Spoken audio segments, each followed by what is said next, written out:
everyone, welcome back to OC Outdoorsman. I arrived well before sunrise.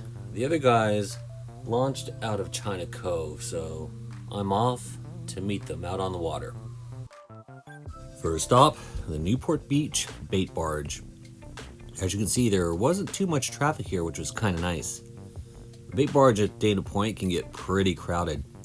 One thing about this one though, there are a lot of sea lions just hanging out right by the barge.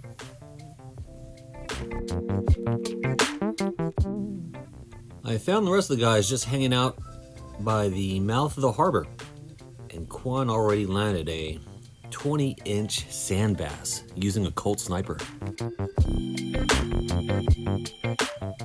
So going from left to right, there's Quan, followed by Kevin, and then directly in front of me, that's Mike and Fernando in the white kayak.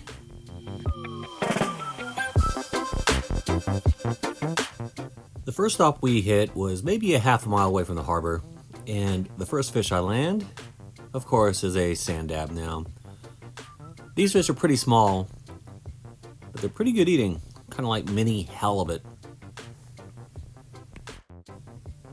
After catching that first fish, almost immediately I land a second sand dab. Now this has got to be my personal best sand dab because he had to be at least 7 to 8 inches long, and like I said, they tend to be much smaller. But take a look at this guy. The other guys were landing a bunch of these sand dabs as well, so we were obviously on top of some sort of school. So at this point we decided to move on to a different spot. We decided to head further north, and we're in about 100 feet of water here, and check this out. A sea lion, they're so curious, starts circling my kayak. Fortunately, he got bored and took off, and I land my first rockfish of the morning. But as this fish approached the surface, he spit the hook and began thrashing about on the surface. As you can see, this one was suffering from barotrauma, so they float. They tend to float on the surface. So I had to hustle and make sure I picked him up before some bird got to him.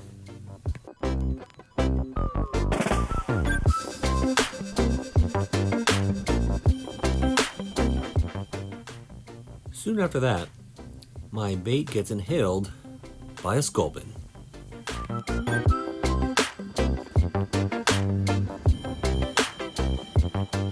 You need to be very careful in such tight quarters handling these fish. So in my attempt to avoid them, I get snagged by my flatfall jig. We are now in about 200 feet of water, and I land my first double. If you look closely at my setup, I typically use a double dropper loop when rock fishing, but I decided to experiment a bit. So you can see I've used a flatfall jig there at the bottom of my rig, and it was working great. My second double wasn't so great. I caught 2 really small rockfish, and you can see here I've placed them on my Shelton rig, and I'm about to send them back to the bottom. These descending devices are a must-have when you're rock fishing because it sends them back to the bottom where the water pressure will help them recover from this barotrauma. This next one felt really big, and as I'm cranking away, you can see Kevin in the background sneaking up on me. Turns out I snagged his line, so that bigger fish that you see on screen there was his. There was a second fish that I'd caught right here after he untangles our line that's a bit smaller, but the currents were pretty strong today, so even though we were about 15 yards apart, our lines still managed to get tangled. Now this was pretty cool. If you look to the right of your screen, I spotted a dorsal fin, which I thought was a shark. I threw my camera underwater hoping to catch it, but it turns out this was a Mola Mola. If you look carefully, I'll circle it here, there is a part of his fin just above the surface. It looks tiny, but these fish are huge. You can see they tend to swim just below the surface, but they're very big, and you typically can't catch them on rod and reel. But that was pretty neat. Here I catch another rockfish. And again, good size for Southern California.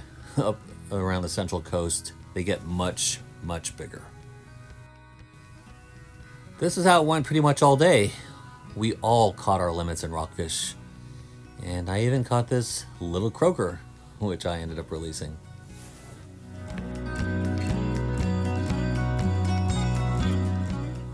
That's the Catalina Express blasting by, and right behind them a fairly large yacht.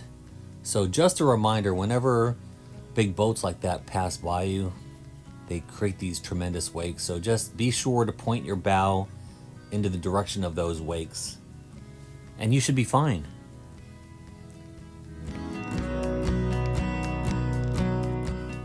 Here's a screen capture from my Strava app, as you can see. Traveled a little over 8 miles this day, although it didn't feel like it because there was just so much action out there.